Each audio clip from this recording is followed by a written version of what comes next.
ദൈവ തിരുനാമം വാഴ്ത്തപ്പെടുമാറാകട്ടെ. ഈ ദിവസങ്ങളിൽ മുളന്തുരുത്തി സഭ ക്രമീകരിച്ചിരിക്കുന്ന വചന പഠന ക്ലാസ്സിൽ കടന്നു വരുവാനും വചനം പഠിപ്പിക്കുവാനും എനിക്കും ഒരു സാവകാശം ഒരുക്കി തന്ന സർവ്വകൃപാലുവായ ദൈവത്തിന് എല്ലാ മഹത്വവും പുകഴ്ചയും സ്തുതിയും സ്തോത്രവും ഞാൻ ആദ്യമായി അർപ്പിക്കുന്നു. പ്രിയ സഹോദരൻ ഷാജൻ ഓർപ്പിച്ചതുപോലെ അനേക വർഷങ്ങളായിട്ട് എന്നെ ഇവിടെ വരാൻ വേണ്ടി വിളിക്കുന്നുണ്ട്. വാസ്തവത്തിൽ കോവിഡിന് മുമ്പ് വിളി ആരംഭിച്ചതാണ്. ആ പല സമയത്ത് എന്തുകൊണ്ടോ എനിക്കറിയുകയില്ല, ഇവിടെ വരുന്നതിനുള്ള ഇത്രയും തടസ്സവും കാലതാമസവും വന്നത്. ഷാജൻ വിളിക്കുമ്പോഴൊന്നും ഞാൻ ഫ്രീ ആകത്തില്ല. പിന്നെ കോവിഡിൻ്റെ കാലമായി. അത് കഴിഞ്ഞപ്പോൾ ഈ കാര്യമൊക്കെ ഷാജൻ മറന്നു എന്നാണ് ഞാൻ വിചാരിച്ചത്. എന്നാൽ സഹോദരൻ പിന്നെയും എന്നെ വിളിച്ചു. കഴിഞ്ഞ മാസം വരാനാണ് വിളിച്ചത്. എനിക്കൊട്ടും സൗകര്യപ്പെടാത്ത സമയമായിരുന്നു. അതുകൊണ്ട് ഈ മാസം വരാമെന്ന് പറഞ്ഞു. അതെന്തായാലും കൃത്യമായിട്ട് ഓർത്തിരുന്ന് എന്നെ ഓർപ്പിച്ചു. അങ്ങനെയാണ് ഇന്ന് ഇവിടെ ഞാൻ വന്നിരിക്കുന്നത്. ആദ്യമായിട്ടാണ് ഇവിടെ കടന്നു വരുന്നത്. ഇവിടെ ഉള്ളവരിൽ ഭൂരിപക്ഷം പേരെ എനിക്ക് വ്യക്തിപരമായിട്ട് അറിയുകയില്ല. നിങ്ങൾക്കും എന്നെ അധികം പരിചയമില്ല എന്ന് ഞാൻ ചിന്തിക്കുന്നു. അത് 2 വാക്കിൽ പരിചയപ്പെടുത്തേണ്ടതും ആവശ്യമാണ്. എൻ്റെ സ്വന്തം സ്ഥലം പത്തനാപുരമാണ്. എന്നെ പരിചയമില്ലെങ്കിൽ എൻ്റെ പിതാവിനെ നിങ്ങൾ പലർക്കും അറിയാം, KV ജോൺ പത്തനാപുരം. പുതിയ നിയമത്തിലെ 27 പുസ്തകങ്ങൾക്കും പഴയ നിയമത്തിലെ 13 പുസ്തകങ്ങൾക്കും പപ്പ വ്യാഖ്യാന ഗ്രന്ഥങ്ങൾ എഴുതിയിട്ടുണ്ട്. സങ്കീർത്തന ഭാഷ്യമാണ് ഏറ്റവും പ്രസിദ്ധം. അത് മിക്കവാറും എല്ലാവരുടെയും കയ്യിൽ കാണും എന്ന് ഞാൻ ചിന്തിക്കുന്നു. 2021 പപ്പ 93-ാം വയസ്സിൽ കർത്തൃസേനയിൽ ചേർക്കപ്പെട്ടു. ഞാൻ തിരുവനന്തപുരം എഞ്ചിനീയറിംഗ് കോളേജിലെ അധ്യാപകനായിരുന്നു. 1998 ജോലി രാജിവെച്ച് ഒരു ഫുൾ ടൈം ബൈബിൾ ടീച്ചർ എന്ന നിലയിൽ, പൂർണ്ണസമയ വേദാധ്യാപകൻ എന്ന നിലയിൽ കർത്താവിനെ സേവിക്കുന്നു. കുടുംബമായിട്ട് ഞങ്ങൾ തിരുവനന്തപുരത്ത് താമസിക്കുന്നു. തിരുവനന്തപുരത്ത് കുന്നുകുഴി സ്ഥലം സഭയുമായിട്ടുള്ള ബന്ധത്തിലാണ് ആയിരിക്കുന്നത്. ഈ ദിവസം ഞാൻ തൃശ്ശൂരെ രഹോബോത്ത് തിയോളജിക്കൽ ഇൻസ്റ്റിറ്റ്യൂട്ടിലെ ക്ലാസ്സുകളോടുള്ള ബന്ധത്തിലാണ് കടന്നു വന്നത്. അവിടെ നിന്നാണ് വരുന്നത്. നാളെ രാത്രി തന്നെ മടങ്ങി പോകേണ്ടതായിട്ടിരിക്കുന്നു. ഏതായാലും ഇങ്ങനെ കടന്നു വന്ന് എല്ലാവരെയും കാണാൻ ഒരവസരം ലഭിച്ചതിൽ എനിക്കും വളരെ അധികം സന്തോഷം ഉണ്ട്. സാധാരണ നാം എടുക്കുന്ന ഒരു വിഷയം പോലെ അല്ല ദൈവിക ത്രിയേകത്വം എന്ന വിഷയം. അതുകൊണ്ടാണ് ഇതിൻ്റെ ഒരു പ്രിൻ്റഡ് നോട്ട്സ് മലയാളത്തിൽ തന്നെ തയ്യാറാക്കി ഞാൻ ആദ്യമേ ഡിസ്ട്രിബ്യൂട്ട് ചെയ്യുന്നത്. ഇതിൻ്റെ ഓരോ ഭാഗവും വായിച്ച് ഞാൻ തന്നെ വിശദീകരിച്ച് പോകും. ഇടയ്ക്ക് ചില ഭാഗങ്ങളൊക്കെ വായിക്കാൻ സഹോദരന്മാരെ സഹായിക്കും ഞാൻ പ്രതീക്ഷിക്കുന്നു. സാധാരണ ബൈബിൾ സ്കൂളിലൊക്കെ ചെയ്യുന്ന രീതിയിലാണ് ഇത് തയ്യാറാക്കിയിരിക്കുന്നത്. അവിടെ ഓരോ ഭാഗം കുട്ടികളെ കൊണ്ട് വായിപ്പിച്ച് ഞാൻ എക്സ്പ്ലനേഷൻ കൊടുക്കുകയാണ് ചെയ്യുന്നത്. ഇവിടെ ചിലതൊക്കെ ഞാൻ തന്നെ വായിക്കും, ചിലതൊക്കെ ഞാൻ പറയുമ്പോൾ എടുത്ത് വായിക്കണം. ഞാൻ പറയാൻ ഉദ്ദേശിക്കുന്ന കാര്യങ്ങൾ ഏതാണ്ട് ഒരു 95% ഇതിൽ തന്നെ ഉണ്ട്. ചില കാര്യങ്ങളൊക്കെ ഞാൻ അഡീഷണലായിട്ട് പറയുകയും ചെയ്യും, വിശദീകരണം എന്ന നിലയിൽ. ചുരുക്കം ചില വാക്യങ്ങൾ ബൈബിളിൽ നിന്ന് എടുത്ത് വായിക്കേണ്ടതായിട്ടും വരും. ഈ നോട്ട്സിലേക്ക് വരുന്നതിന് മുമ്പ് ചില കാര്യങ്ങൾ ഞാൻ പറയുമ്പോൾ നോട്ട്സിൽ നോക്കിയാൽ മതി. ഞാൻ വിശദീകരണം തരുമ്പോൾ നിങ്ങളെല്ലാവരും എൻ്റെ മുഖത്തോട്ട് തന്നെ നോക്കണം, എങ്കിൽ മാത്രമേ കാര്യങ്ങൾ മനസ്സിലാകുകയുള്ളൂ. പേന കൊണ്ടുവരുന്ന കാര്യമൊന്നും നേരത്തെ അനൗൺസ് ചെയ്ത് കാണുകയില്ല. നാളെ വരുമ്പോൾ പേനയും കൂടെ കൊണ്ടുവരണം. ഞാൻ പറയുന്ന അഡീഷണൽ നോട്ട്സൊക്കെ സ്ഥലം അല്പമുണ്ട്, അവിടെയൊക്കെ കുറിച്ചാൽ നന്നായിരിക്കും. ദൈവിക തൃത്വം എന്നാണ് നാം സാധാരണ പറയുന്നത്. അതിനേക്കാൾ കുറെ കൂടെ മെച്ചമായ പദം ത്രിയേകത്വം എന്നതാണ്. The try unity of God. More than Trinity, try unity is A better word. ദൈവിക ത്രിയേകത്വം. ഈ വിഷയത്തെക്കുറിച്ചുള്ള 2-3 തെറ്റിദ്ധാരണകൾ തീർത്തതിന് ശേഷം നമുക്ക് ഈ നോട്ട്സിലേക്ക് വരാം. ഒരു തെറ്റിദ്ധാരണ, പല വിശ്വാസികളുടെയും ചിന്ത, തൃത്വം എന്ന് പറഞ്ഞാൽ നമുക്കറിയാം, നമുക്കെല്ലാവർക്കും അറിയാവുന്ന വിഷയം തന്നെയാണ്, അറിയാൻ വയ്യാത്ത ഒരു കാര്യമല്ല ഞാൻ പറയുന്നത്. എന്നാൽ അതിൻ്റെ വിശദാംശങ്ങളിലേക്ക് പോകുവാൻ പലപ്പോഴും വിശ്വാസികൾക്ക് മടിയാണ്, അലസതയാണ്. ഇംഗ്ലീഷിലൊരു വാക്കുണ്ട്, കംപ്ലേസൻസി എന്ന് പറയും. കംപ്ലേസൻസി, അലസമായ ആത്മസംതൃപ്തി എന്ന് വേണമെങ്കിൽ മലയാളത്തിൽ പറയാം. നമുക്ക് ചില കാര്യങ്ങളെക്കുറിച്ചൊക്കെ അറിയാം, പിന്നെ കൂടുതലൊന്നും പഠിക്കാൻ ഉള്ള ഒരു ക്ഷമയോ മനസ്സോ ഒന്നുമില്ല. ഇത്രയൊക്കെ മതി എന്നുള്ള ഒരു ചിന്ത. പലപ്പോഴും ഈ വിശ്വാസത്തെക്കുറിച്ച് ക്ലാസ് എടുക്കുമ്പോൾ ഞാൻ പറയാറുണ്ട്, ഒരിക്കൽ ഒരു സുവിശേഷകൻ ഒരു യുവാവിനെ കണ്ട് ചോദിച്ചു, ആർ യു എ ബിലീവർ, നീ ഒരു വിശ്വാസിയാണ്? അവൻ പെട്ടെന്ന് പറഞ്ഞു, yes I am a believer, ഞാനൊരു വിശ്വാസിയാണ്. അപ്പോൾ അദ്ദേഹം ചോദിച്ചു, ശരി, നീ എന്താണ് വിശ്വസിക്കുന്നത്? അവന് എന്താണ് വിശ്വസിക്കുന്നതെന്ന് അറിയത്തില്ലെങ്കിലും പറഞ്ഞു, എൻ്റെ സഭ എന്തെല്ലാം വിശ്വസിക്കുന്നുണ്ടോ അതെല്ലാം ഞാനും വിശ്വസിക്കുന്നുണ്ട് എന്ന് മറുപടി പറഞ്ഞു. അപ്പോൾ അദ്ദേഹം ചോദിച്ചു, ശരി, എന്താണ് നിന്റെ സഭ വിശ്വസിക്കുന്നത്? അപ്പോൾ അവൻ പറഞ്ഞു, ഞാൻ എന്തെല്ലാം വിശ്വസിക്കുന്നുണ്ടോ അതെല്ലാം എൻ്റെ സഭയും വിശ്വസിക്കുന്നുണ്ട്. അവനെ അങ്ങനെ വിടാൻ ഭാവമില്ലാതെ അദ്ദേഹം ചോദിച്ചു, ശരി, രണ്ടും പറയുക, നീ എന്ത് വിശ്വസിക്കുന്നു, നിന്റെ സഭ എന്ത് വിശ്വസിക്കുന്നു? അവൻ വളരെ സമർത്ഥനായതുകൊണ്ട് ഇങ്ങനെ പറഞ്ഞു, നിങ്ങൾ രണ്ടു കൂട്ടരും ഒരേ കാര്യങ്ങൾ തന്നെയാണ് വിശ്വസിക്കുന്നത്, പിന്നെ എടുത്തു പറയേണ്ട ആവശ്യമുണ്ടോ എന്നൊരു ചോദ്യവും ചോദിച്ചു.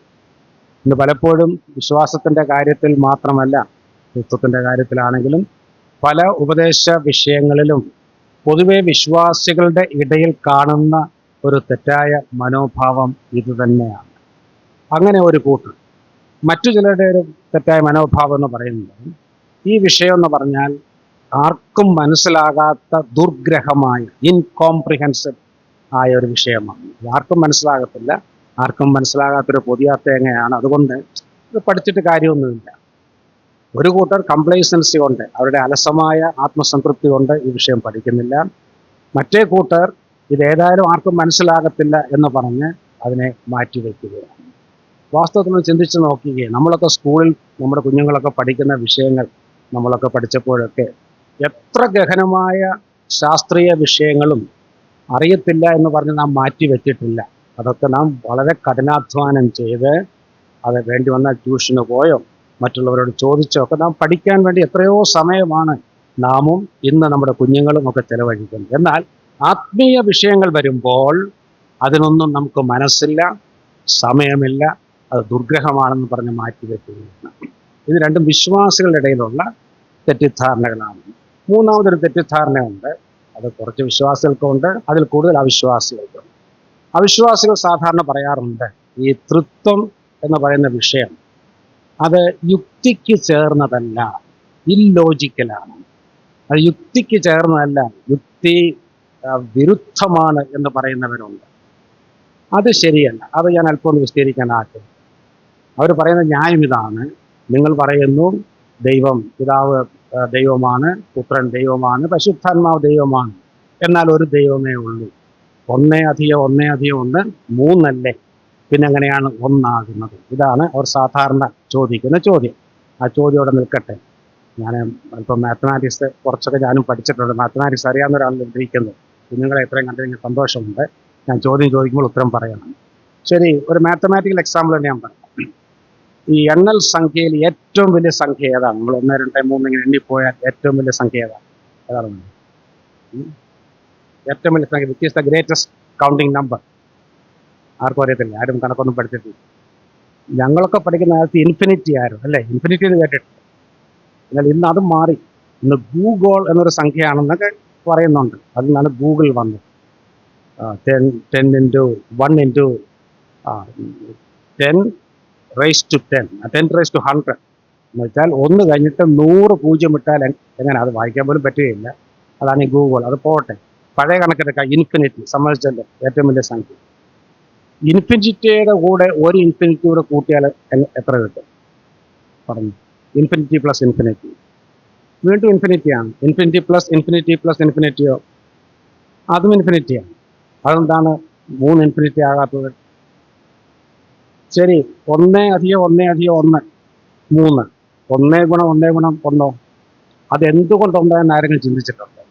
വാസ്തവത്തിൽ ഈ മൾട്ടിപ്ലിക്കേഷൻ എന്ന് പറഞ്ഞാൽ അത് പല മടങ്ങ് വർദ്ധിക്കുകയാണ് അല്ലേ? 2 × 2 × 2 എന്ന് പറയുമ്പോഴത്തേക്ക് പല മടങ്ങ് വർദ്ധിക്കുന്നു. പിന്നെ എന്തുകൊണ്ട് ഈ 1നെ എത്ര മൾട്ടിപ്ലൈ ചെയ്താലും പിന്നെ 1 ആകുന്നത്? നിങ്ങൾ ചിന്തയെ ഉണർത്താൻ ഞാൻ ചോദിക്കുകയാണ്.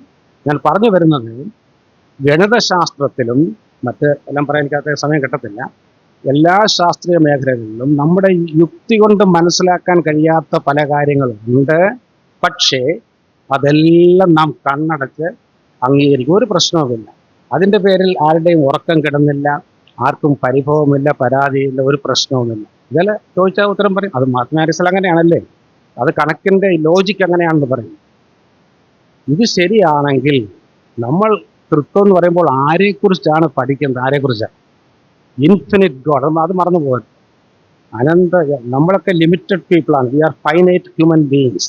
പരിമിതികളുള്ള മനുഷ്യൻ, ഒരു പരിമിതിയുമില്ലാത്ത അനന്തനായ ദൈവത്തെക്കുറിച്ചാണ് പഠിക്കുന്നത്. ആ ദൈവത്തെക്കുറിച്ച് പറയുമ്പോൾ ദൈവത്തിന് ഒരു സമയം തന്നെ സാരാംശത്തിൽ ഒന്നായിട്ടും ആളത്വത്തിൽ മൂന്നായിട്ടും ഇരിക്കാൻ ഒരു ബുദ്ധിമുട്ടുമില്ല. അല്ല, എന്തുകൊണ്ട്? ദൈവം ദൈവമായിരുന്നു. അതാണ് എൻ്റെ ഉത്തരം. മാത്തമാറ്റിക്സിൽ നമ്മുടെ സാധാരണ യുക്തിക്ക് ചേരാത്ത പല കാര്യങ്ങളും നാം അംഗീകരിക്കുന്നുണ്ട്. അത് മാത്തമാറ്റിക്സിൽ അത് സാധ്യമാണ്. നമ്മൾ വേറെ ഉദാഹരണം പറയാം. സമാന്തര രേഖകൾ, പാരലൽ ലൈൻസ്. പാരലൽ ലൈൻസിനെ കുറിച്ച് നമ്മൾ എന്താണ് പഠിക്കുന്നത്? They will never meet. But mathematics പറയുന്നത് in infinity even the parallel lines will meet. എന്നാൽ അനന്തതയിൽ ചെല്ലുമ്പോൾ ഈ സമാന്തര രേഖകൾ കൂട്ടിമുട്ടുമെന്നാണ് പറയുന്നത്. ആ ശാസ്ത്രം പറയുന്നത്. നമ്മൾ അതിനെല്ലാം ആമേൻ പറയുന്നു. അതൊക്കെ അംഗീകരിക്കുന്ന നമുക്ക് എന്തുകൊണ്ട് തൃത്വം അംഗീകരിക്കാൻ ബുദ്ധിമുട്ടായിരിക്കുന്നത്? ഞാൻ നിങ്ങളുടെ ചിന്ത ഉണർത്താൻ വേണ്ടി ആദ്യമേ ചോദിക്കുക. അതുകൊണ്ട് തൃത്വം ഇല്ലോജിക്കലാന്ന് പറഞ്ഞാൽ സമ്മതിക്കാൻ പറ്റുകയില്ല. അങ്ങനെയാണെങ്കിൽ മാത്തമാറ്റിക്സിൽ പല കാര്യങ്ങൾ ഇല്ലോജിക്കലായിട്ടുണ്ട്. മറ്റ് എയറോഡൈനാമിക്സ് ഉണ്ട്. ധാരാളം ഉദാഹരണങ്ങൾ പറയാൻ കഴിയും. അതൊക്കെ പറയാൻ പോയാൽ ക്ലാസിൻ്റെ ഇത് തീർക്കാൻ എനിക്ക് പറ്റുകയില്ല. ഞാൻ പറഞ്ഞു വരുന്നത്, ഇതൊന്നും ഇല്ലോജിക്കലല്ല, ദൈവത്തിൻ്റെ ലോജിക്ക് അനുസരിച്ചുള്ള കാര്യങ്ങളാണെന്ന് നാം ആദ്യമേ മനസ്സിലാക്കണം. ഈ ഒരു ബാക്ക്ഗ്രൗണ്ട് വെച്ചുകൊണ്ട് വേണം ഈ വിഷയം പഠിക്കുക. അതുകൊണ്ട് ഞാൻ പറഞ്ഞല്ലോ, ഇതെനിക്കറിയാം എന്ന് വിചാരിച്ച് അലസമായ ഒരു ആത്മസംതൃപ്തിയിൽ കഴിയുന്നത് ശരിയല്ല. ഇത് ആർക്കും മനസ്സിലാകാത്ത വിഷയമാണെന്നും പറഞ്ഞ് ആ നിലയിൽ ഇതിനെ അവഗണിക്കുന്നതും ശരിയല്ല. മൂന്നാമത്, യുക്തിരഹിതം എന്ന് പറയാൻ പറ്റുകയില്ല. It's beyond our logic. നമ്മുടെ യുക്തിക്ക് അതീതമാണ്, പക്ഷെ യുക്തിരഹിതമല്ല. ആ വ്യത്യാസം നാം ആദ്യമേ മനസ്സിലാക്കണം. ഓക്കെ, ഇത്രയും ഞാൻ മുഖവരിയായിട്ട് പറഞ്ഞിട്ട് നമുക്ക് ആ നോട്ടിലേക്ക് വരാം. ആദ്യത്തെ പാരഗ്രാഫിൽ ഞാൻ ചിലതൊക്കെ ആദ്യത്തെ കുറേ പാരഗ്രാഫ്സ് ഞാൻ തന്നെ വായിക്കാം. പിന്നെ ഞാൻ പറയുമ്പോൾ നിങ്ങൾ വായിച്ച് സഹായിക്കണം. ഒന്നാമത്തെ വാചകം, ക്രൈസ്തവ വിശ്വാസ പ്രമാണങ്ങളുടെ അടിസ്ഥാന ശില വെച്ചാൽ അടിസ്ഥാന കല്ലാണ് ദൈവിക ത്രിയേകത്വത്തെക്കുറിച്ചുള്ള ഉപദേശം. ദൈവം ആരാണെന്നും എങ്ങനെയുള്ളവനാണെന്നും മനസ്സിലാക്കണമെങ്കിൽ ത്രിയേകത്വം എന്ന സത്യം ഗ്രഹിക്കണം. വാസ്തവത്തിൽ ദൈവത്തെക്കുറിച്ച് എന്തെങ്കിലും മനസ്സിലാക്കണമെങ്കിൽ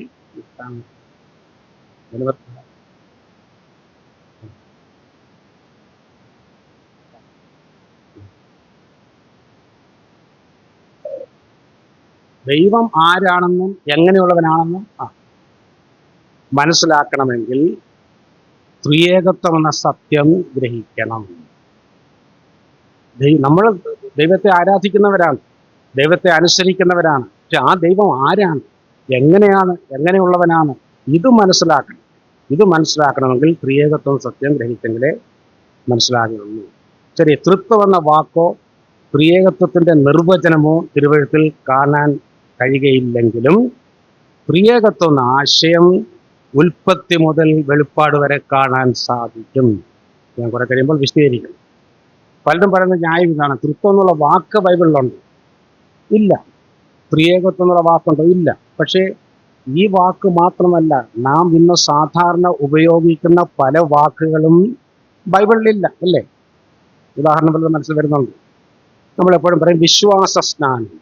വിശ്വാസമുണ്ട്, സ്നാനമുണ്ട്. പക്ഷെ വിശ്വാസ സ്നാനം എന്നൊരു പദം പുതിയ നിയമത്തിലില്ല, പക്ഷെ നമ്മൾ ഉപയോഗിക്കുന്നു. തിരുവത്താഴം ഉണ്ടോ?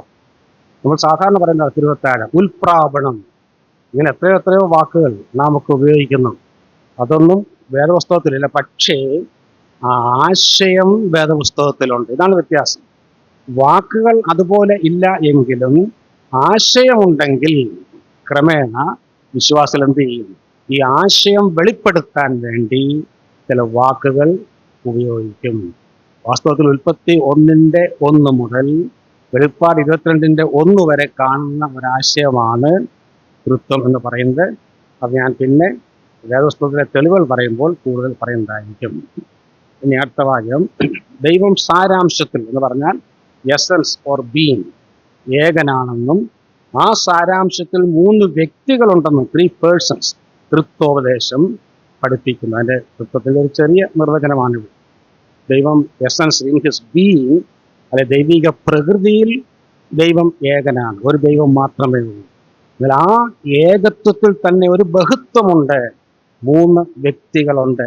ഇതാണ് ഏറ്റവും ലളിതമായി പറഞ്ഞാൽ തൃത്വോപദേശം എന്ന് പറയുന്നത്. അടുത്ത പാരഗ്രാഫ്, ക്രൈസ്തവ എഴുത്തുകാരനായ ഹരോൾഡ് ലിൻസൺ ഇപ്രകാരം എഴുതിയിട്ടുണ്ട്: മനുഷ്യ മനസ്സിന് പൂർണ്ണമായി മനസ്സിലാക്കാൻ കഴിയാത്ത ഒരു സത്യമാണ് തൃത്വോപദേശം. അത് ശരിയാണ്. മനുഷ്യന്റെ ചെറിയ മനസ്സുകൊണ്ട്, ബുദ്ധി കൊണ്ട് പൂർണ്ണമായി മനസ്സിലാക്കാൻ കഴിയാത്തൊരു ഉപദേശം തന്നെയാണ് തൃത്വോപദേശം. ഈ മർമ്മം പൂർണ്ണമായി മനസ്സിലാക്കാൻ ഒരുവൻ ശ്രമിച്ചാൽ അവന്റെ ബുദ്ധി അവന് നഷ്ടമാകും ഹരോൾഡ് ലിൻസൺ എഴുതിയിട്ടുണ്ട്. അതായത് ബുദ്ധിഭ്രമം ഉണ്ടാകും. He lose his mind. ഇത് മനസ്സിലാക്കാൻ വേണ്ടി, തൻ്റെ ബുദ്ധി കൊണ്ട് ഇത് മനസ്സിലാക്കാൻ വേണ്ടി ഒരുവൻ കഠിനമായി ശ്രമിച്ചാൽ അവന് ബുദ്ധിഭ്രമം ഉണ്ടാകുന്നത് എഴുതിയിട്ടുണ്ട്. എന്നാൽ ഈ സത്യം നിഷേധിച്ചാലോ, എന്നാൽ ശരി ഇത് പഠിക്കണ്ടെന്ന് വിചാരിച്ചാലോ, സത്യം നിഷേധിച്ചാൽ അവൻ്റെ ആത്മാവ് അവന് നഷ്ടമാകും. അതായത് നമ്മുടെ ആത്മാവിനെ നഷ്ടമാക്കാൻ നമ്മൾ ആരും ആഗ്രഹിക്കുന്നില്ല. പിന്നെ ബുദ്ധി അഫലമാകേണ്ട ആവശ്യവുമില്ല. അത് അടുത്ത പാരഗ്രാഫ് വായിക്കുമ്പോൾ മനസ്സിലാക്കും. വളരെ ചിന്തനീയമായ പ്രസ്താവനയാണിത്.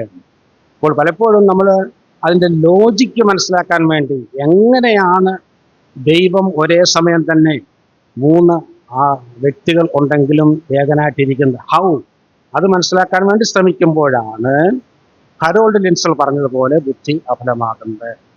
എന്നാൽ അത് നിഷേധിച്ചാലോ നമ്മുടെ രക്ഷയെ അത് ബാധിക്കും. ദൈവത്തിൻ്റെ ത്രിയേകത്വം നമ്മുടെ രക്ഷയുമായിട്ട് ബന്ധപ്പെട്ടിരിക്കുകയാണ്. അടുത്ത പാരഗ്രാഫ്, ദൈവിക കാര്യങ്ങളെല്ലാം നമുക്ക് പൂർണ്ണമായി മനസ്സിലാക്കാൻ കഴിയുകയില്ല എന്ന് ദൈവവചനം രേഖപ്പെടുത്തിയിട്ടുണ്ട്. ഹരോൾഡ് ലിൻസൺ അല്ല ഇത് ആദ്യം പറയുന്നത്, ദൈവത്തിന്റെ വചനം തന്നെ വ്യക്തമായിട്ട് പറഞ്ഞിട്ടുണ്ട്. എവിടെയാണ്? യെശയ്യാ 55:8-9 ഉദ്ധരിച്ചിട്ടുണ്ട്. എൻ്റെ വിചാരങ്ങൾ നിങ്ങളുടെ വിചാരങ്ങളല്ല, നിങ്ങളുടെ വഴികൾ എൻ്റെ വഴികളുമല്ല എന്ന് യഹോവ അരുളിച്ചെയ്യുന്നു. ആകാശം ഭൂമിക്ക് മീതെ ഉയർന്നിരിക്കുന്നത് പോലെ എൻ്റെ വഴികൾ നിങ്ങളുടെ വഴികളിലും എൻ്റെ വിചാരങ്ങൾ നിങ്ങളുടെ വിചാരങ്ങളിലും ഉയർന്നിരിക്കുന്നു. വളരെ വ്യക്തമായിട്ട് യെശയ്യാവിൽ കൂടെ നൂറ്റാണ്ടുകൾക്ക് മുമ്പേ അല്ലെങ്കിൽ സഹസ്രാബ്ദങ്ങൾക്ക് മുമ്പേ ദൈവം പറഞ്ഞിട്ടുണ്ട്. നിങ്ങളുടെ വിചാരങ്ങളല്ല എൻ്റെ വിചാരങ്ങൾ, അതുപോലെ എൻ്റെ വഴികളല്ല നിങ്ങളുടെ വഴികൾ. വലിയൊരു വ്യത്യാസം. ഇവിടെ ആകാശം ഭൂമിക്ക് മീതെ എന്ന് പറഞ്ഞാൽ വേദപുസ്തകത്തിൽ പലയിടത്ത് കാണാമല്ലേ, ആകാശം ഭൂമിക്ക് ഉയർന്നിരിക്കുന്നത് പോലെ അവൻ്റെ ദയ അവൻ്റെ ഭക്തന്മാരോട് വലുതായിരിക്കുന്നു. എന്താണ് അതിൻ്റെ അർത്ഥം? ഇതൊരു ആലങ്കാരിക പ്രയോഗമാണ്. ബൈബിളിൽ ഈ ആകാശവും ഭൂമിക്ക് മീതെ ഉയർന്നിരിക്കുന്നു എന്നുള്ളത് ഒരു ആലങ്കാരിക പ്രയോഗമാണ്. എന്ന് പറഞ്ഞാൽ അളന്ന് തിട്ടപ്പെടുത്താൻ കഴിയാത്ത ഒരു അകലം എന്ന് തന്നെയാണ് അർത്ഥം. അളന്ന് തിട്ടപ്പെടുത്താൻ കഴിയാത്തൊരു അകലം, അതിനുപയോഗിക്കുന്ന ഒരു ആലങ്കാരിക പ്രയോഗം, ശാസ്ത്രീയ പ്രസ്താവനയല്ല. ഈ ആകാശം ഭൂമി തമ്മിലുള്ള അകലമൊക്കെ ഇന്ന് ശാസ്ത്രജ്ഞന്മാരൊക്കെ അളന്ന് തിട്ടപ്പെടുത്താനൊക്കെ ശ്രമിക്കുന്നുണ്ട്, വിജയിച്ചിട്ടില്ല എങ്കിലും ആ ഒരു ശാസ്ത്രീയ പ്രസ്താവനയല്ല, യഹൂദന്മാരുടെ ഇടയിൽ നിലവിലിരുന്ന ഒരു ആലങ്കാരിക പ്രയോഗമാണ്. അളക്കാൻ കഴിയാത്ത വലിയ ഒരു അകലം എന്നാണ് അതിൻ്റെ അർത്ഥം.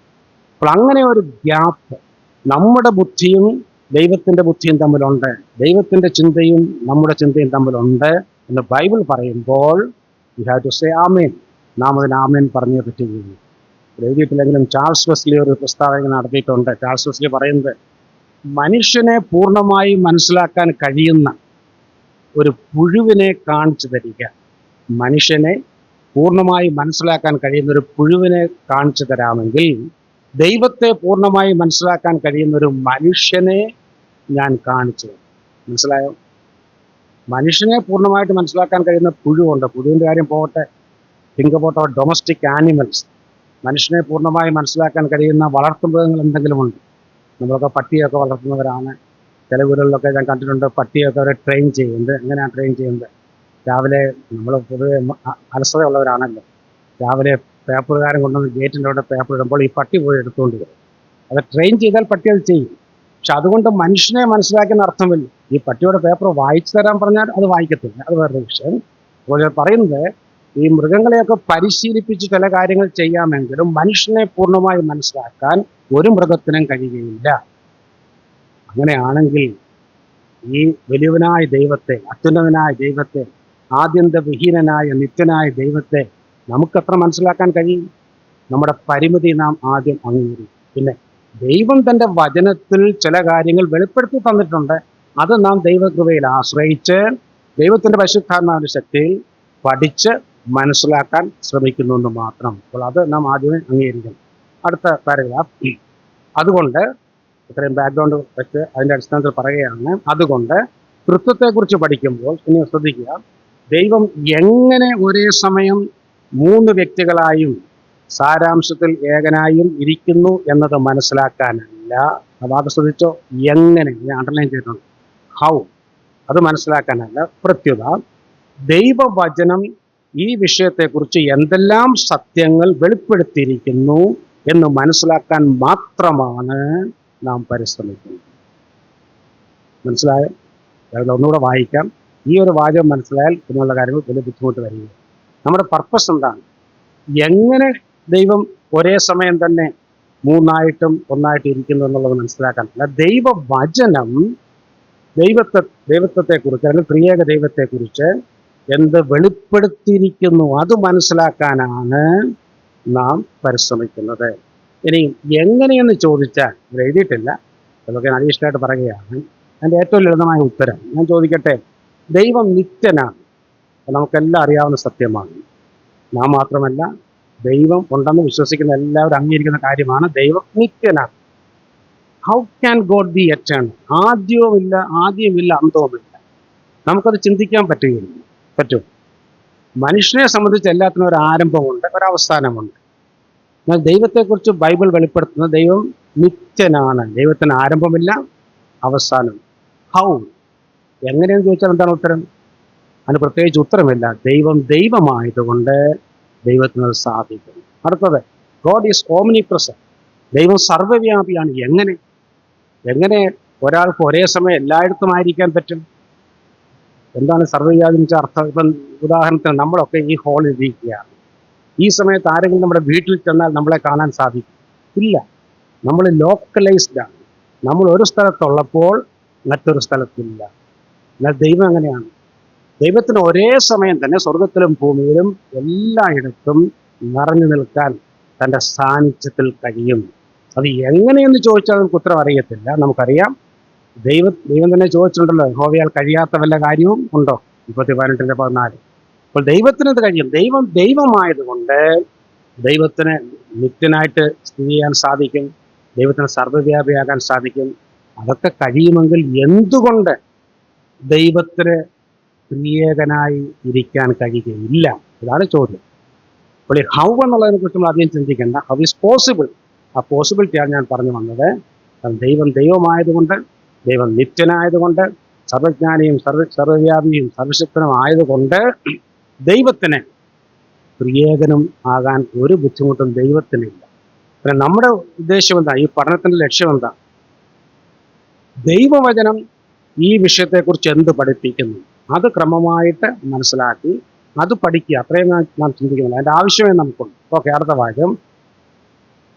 തൃത്വം എന്നതിൻ്റെ ലത്തീൻ രൂപമായ ട്രിനിറ്റാസ് എന്ന പദം ദൈവിക ആളത്വങ്ങളുടെ ഏകത്വത്തെ സൂചിപ്പിക്കുവാൻ ആദ്യമായി ഉപയോഗിച്ചത് AD 200 സഭാപിതാവായ തെർത്തുല്യനാണ്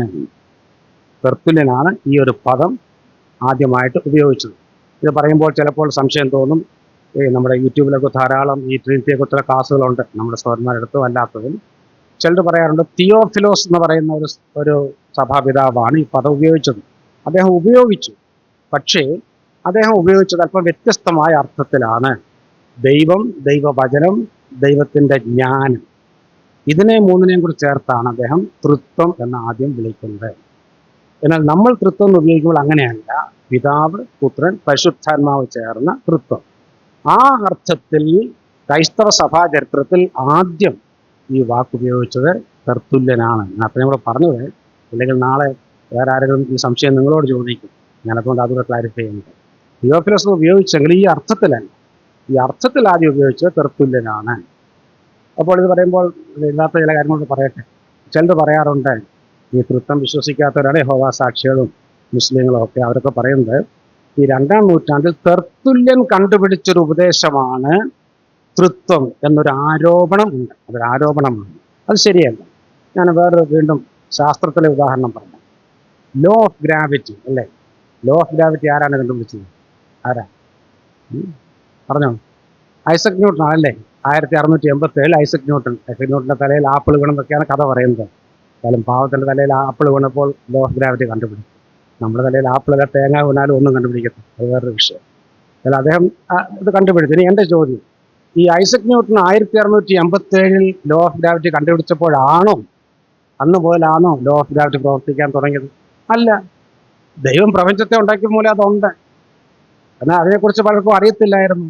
ഐസക് ന്യൂട്ടൺ അത് കണ്ടുപിടിച്ച് അതിനൊരു നല്ലൊരു പേര് വിട്ടു, ലോ ഓഫ് ഗ്രാവിറ്റി എന്ന് പറഞ്ഞതുപോലെ. തൃത്വം എന്നുള്ള ആശയം 1 മുതലുണ്ട്. ഇതിന് നല്ലൊരു വാക്ക് വേണം. ഈ ആശയം പലരും പറയുന്നുണ്ടായിരുന്നു, എന്നാൽ ഈ വാക്കുകൾ എപ്പോഴും ഭാഷയിൽ ഉണ്ടാകുന്നത് അങ്ങനെയാണ്. ആശയം കാണും, ഈ ആശയത്തെ ഒന്ന് ചുരുക്കി പറയാൻ വേണ്ടി ഭംഗിയുള്ളൊരു വാക്ക് വേണം. അതാണ് പലപ്പോഴും ഈ വേദശാസ്ത്രജ്ഞന്മാർ കണ്ടുപിടിച്ചിട്ടുള്ളത്. അങ്ങനെ തെർത്തുല്യൻ ആ വാക്ക് കണ്ടുപിടിച്ചു എന്നേ ഉള്ളൂ. അല്ല, തെർത്തുല്യനല്ല തൃത്വം കണ്ടുപിടിച്ചത്. അതാർക്കും കണ്ടുപിടിക്കാൻ പറ്റാത്ത ഒരു വിഷയമാണ് തൃത്വം എന്ന് പറയുന്നത്. അപ്പോൾ ആ വ്യത്യാസം നാം മനസ്സിലാക്കണം. തെർത്തുല്യൻ ആ വാക്ക് ഉപയോഗിച്ചു, ഇന്ന് നമ്മളും അത് ഉപയോഗിക്കുന്ന കാരണം അത് നല്ലൊരു പദമാണ്. ശരി, ബൈബിൾ ദൈവത്തെക്കുറിച്ച് വെളിപ്പെടുത്തിയിരിക്കുന്ന ഏകത്വവും ബഹുത്വവും, സാരാംശത്തിലെ ഏകത്വവും ആളുകളിലുള്ള വ്യക്തികളിലുള്ള ബഹുത്വവും സമന്വയിപ്പിക്കുവാൻ, അല്ലെങ്കിൽ അത് ഒരുമിച്ച് കൊണ്ടുവരുവാൻ അനുയോജ്യമായൊരു പദം അദ്ദേഹം ഉപയോഗിച്ചു എന്ന് മാത്രം. തെർത്തുല്യനല്ല തൃത്വം കണ്ടുപിടിച്ചത്, അത് ബൈബിളിലെ ആശയമാണ്. എന്നാൽ അദ്ദേഹം നല്ലൊരു പദം കണ്ടുപിടിച്ചു. ആ ക്രെഡിറ്റ് നാം തെർത്തുല്യന് കൊടുക്കുന്നു. പിന്നെ ഇത്രയും ഞാൻ പറഞ്ഞിട്ട് കുറച്ചുകൂടെ വിശദമായ നിർവചനത്തിലേക്ക്, ഡെഫിനിഷനിലേക്ക് വരികയാണ്. എന്താണ് വാസ്തവത്തിൽ ത്രിയേകത്വം എന്ന് പറയുന്നത്? ശ്രദ്ധിക്കുക, നോട്ട്സിലേക്ക് നോക്കുക. ദൈവം തൻ്റെ സ്വർഗീയ പ്രകൃതിയിൽ, ഡിവൈൻ നേച്ചർ അഥവാ സാരാംശത്തിൽ, ഇംഗ്ലീഷും കൊടുത്തിട്ടുണ്ട്, ചിലപ്പോൾ ചില വാക്കുകൾ മലയാളത്തേക്കാൾ വ്യക്തമാകുന്നത് ഇംഗ്ലീഷാണ്. ഡിവൈൻ നേച്ചർ ഓർ എസൻസ്, ഏകനാണെങ്കിലും പിതാവ്, പുത്രൻ, പരിശുദ്ധാത്മാവ് എന്നീ 3 വ്യക്തികളായി നിത്യമായി സ്ഥിതി ചെയ്യുന്നു. നിത്യമായി സ്ഥിതി ചെയ്യുന്നു. പിതാവും പുത്രനും പരിശുദ്ധാത്മാവും ഇല്ലാത്ത ഒരു കാലമില്ല. ഈ 3 വ്യക്തികളും നിത്യ വ്യക്തികളാണ്. അത് നിത്യമായി സ്ഥിതി ചെയ്യുകയാണ്. അങ്ങനെ നമുക്ക് പ്രത്യേകമായിട്ട് തിരിച്ചറിയാൻ കഴിയുന്ന 3 വ്യക്തിത്വങ്ങളുണ്ട്. എന്നാൽ സാരാംശത്തിൽ അവർ ഒന്നു തന്നെയാണ്. ഈ വസ്തുതയാണ് തൃത്വം, ട്രിനിറ്റി അഥവാ ത്രിയേകത്വം, ട്രൈ യൂണിറ്റി.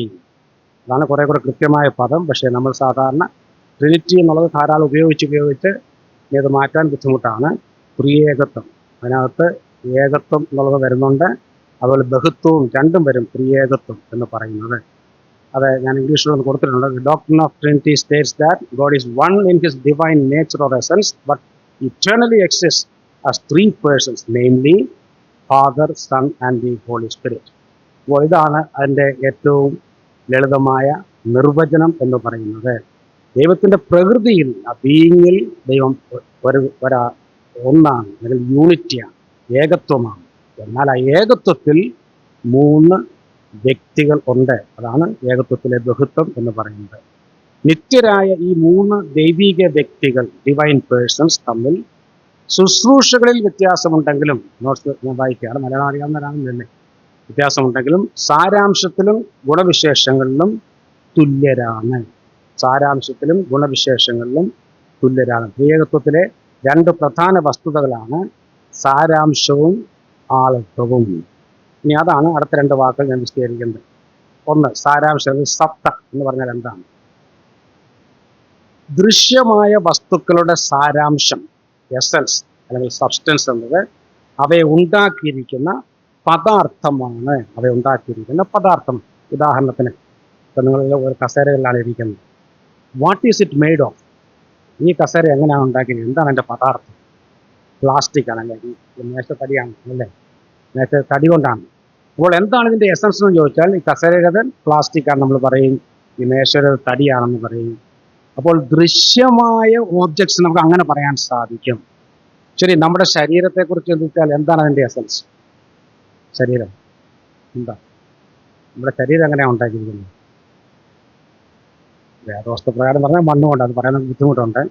നമ്മൾ സാധാരണ പറയും it is made of flesh and blood, അല്ലേ, മാംസവും രക്തവും ഉണ്ട്. വേദോസ്തവത്തിൻ്റെ ആശയത്തിൽ ദൈവം 32:7 അനുസരിച്ച് അത് മണ്ണിൽ നിന്നുണ്ടാക്കി. 33:19 ദൈവം പറയുകയും ചെയ്തു ആദാമിനോട്, നീ പൊടിയാകുന്നു, പൊടിയിലേക്ക് തിരികെ ചെന്ന്. തീർന്നില്ല. 103-ാം സങ്കീർത്തനം 14-ാം വാക്യത്തിൽ എന്താണ് നാം വായിക്കുന്നത്?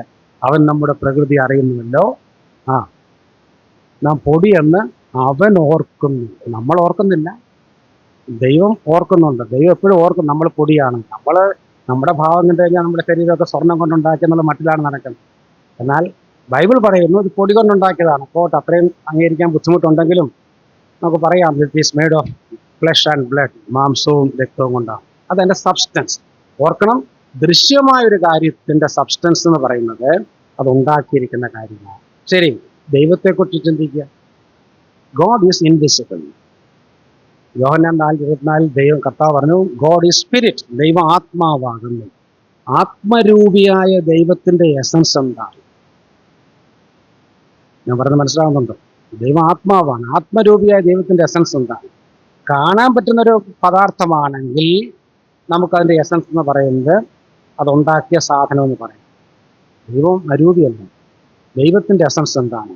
അപ്പോൾ ദൈവത്തിൻ്റെ എസൻസ് എന്ന് പറയുന്നത് ദൈവത്തിൻ്റെ ഡിവൈൻ നേച്ചർ അല്ലെങ്കിൽ ആട്രിബ്യൂട്ട്സ് ആണ്, എന്ന് വെച്ചാൽ ഗുണവിശേഷം. ഞാൻ കുറച്ച് ലളിതമായി പറയാം. ഇപ്പോൾ ഞാൻ നിങ്ങളോട് പറയുകയാണ്, ദൈവത്തെക്കുറിച്ച് നിങ്ങൾക്കറിയാവുന്ന 5 വാചകങ്ങൾ എഴുതുക. ഒരു അസൈൻമെൻറ്റ് തന്നാൽ ദൈവത്തെക്കുറിച്ച് അറിയാവുന്ന 5 വാചകം എഴുതണ്ടാലും പറഞ്ഞാലും മതി. എന്തോ പറയും? ദൈവത്തെക്കുറിച്ച് എന്താണെന്ന് നിങ്ങൾക്ക് അറിയാമെന്ന് ഒന്നും അറിയത്തില്ല.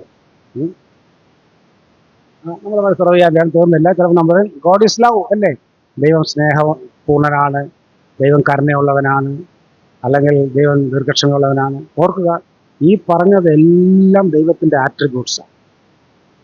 അപ്പോൾ ദൈവത്തിൻ്റെ ഗുണവിശേഷങ്ങളെ ഒഴിവാക്കി ദൈവത്തെക്കുറിച്ച് ചിന്തിക്കാൻ പോലും പറ്റുകയില്ല.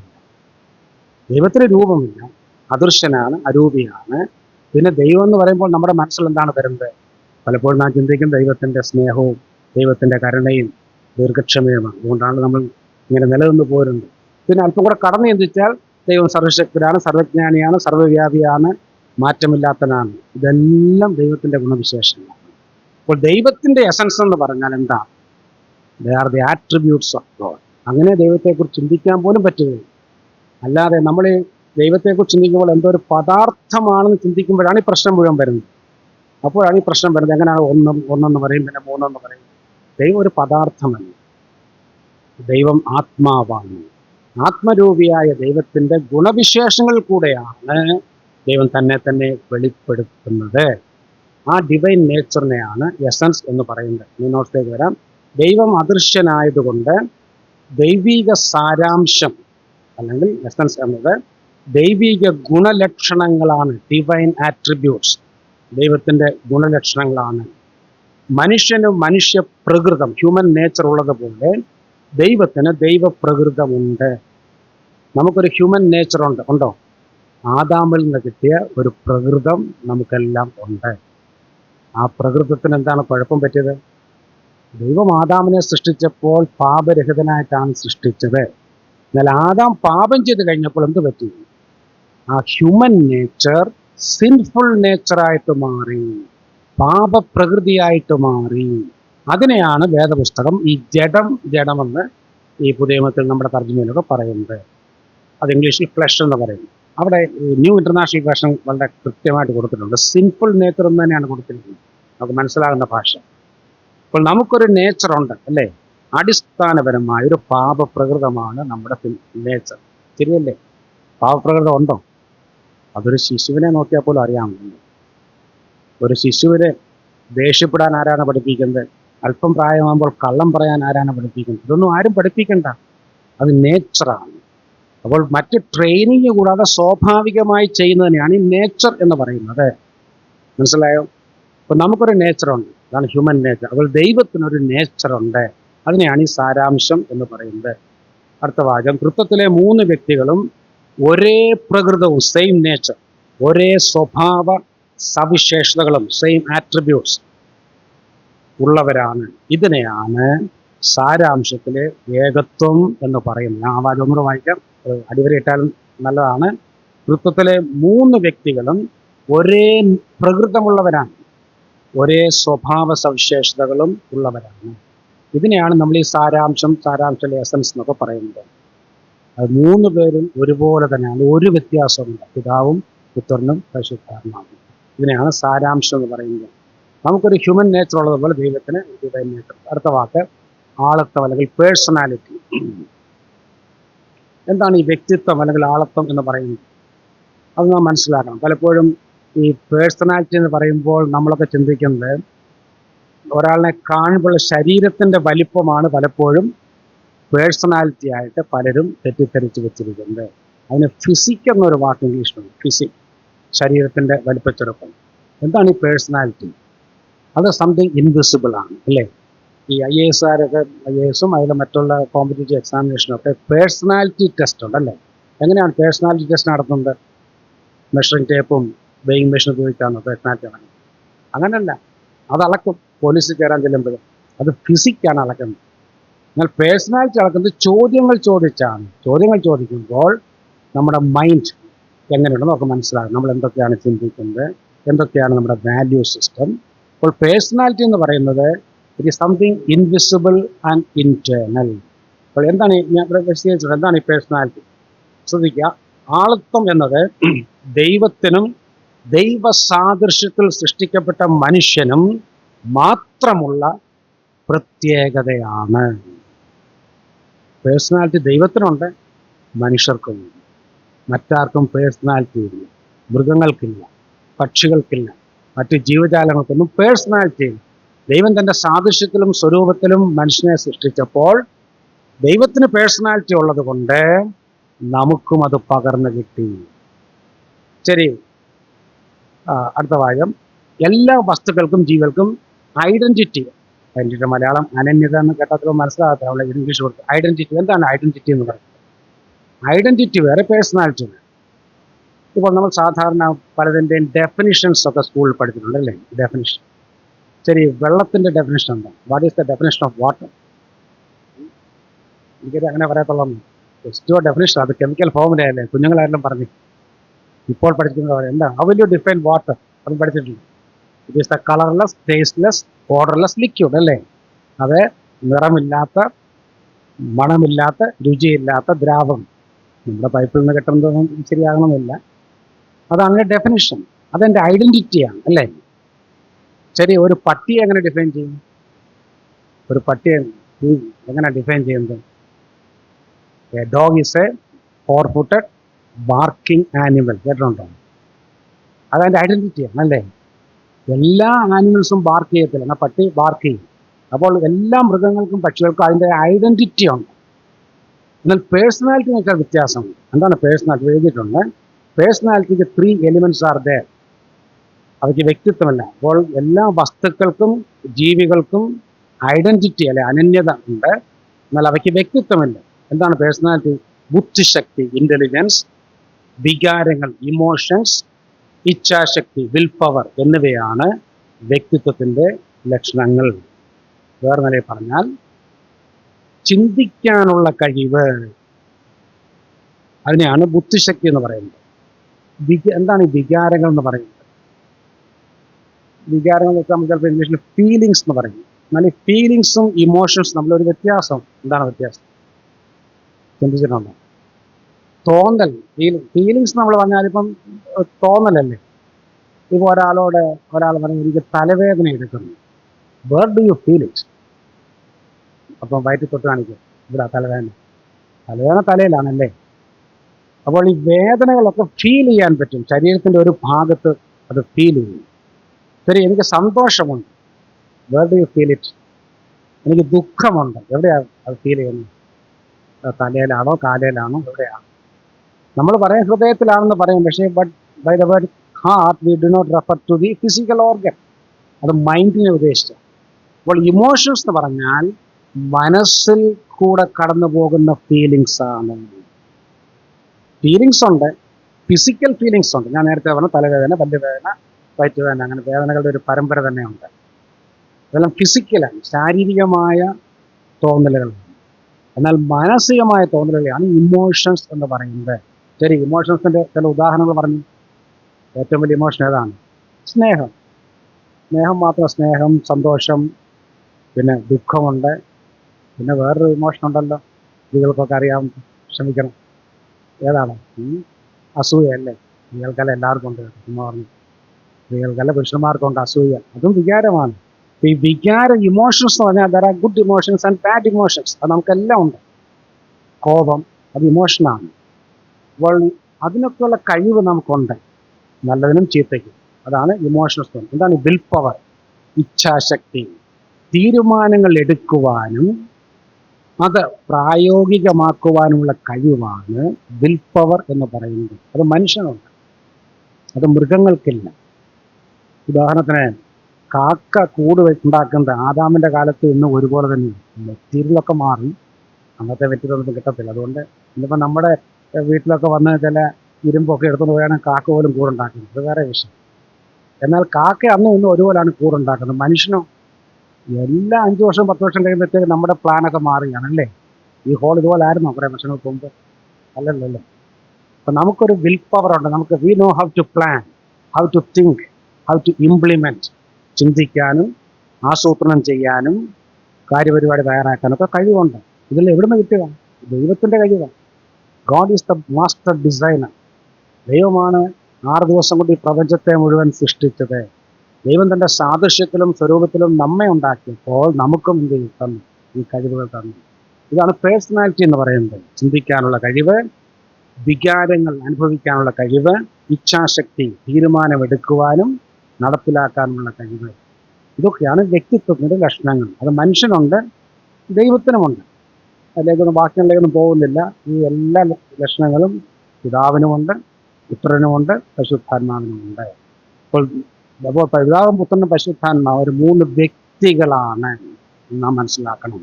3 വ്യത്യസ്തരായ വ്യക്തികളാണ്. ഓക്കെ, അടുത്ത വാചകം. പിതാവ് പുത്രനോ പരിശുദ്ധാത്മാവോ അല്ല. അത് പിക്ചറിൻ്റെ എക്സ്പ്ലനേഷനാണ്. താഴെ ഒരു ചിത്രം കൊടുത്തിട്ടുണ്ട്, അത് നോക്കിയാൽ മനസ്സിലാവും.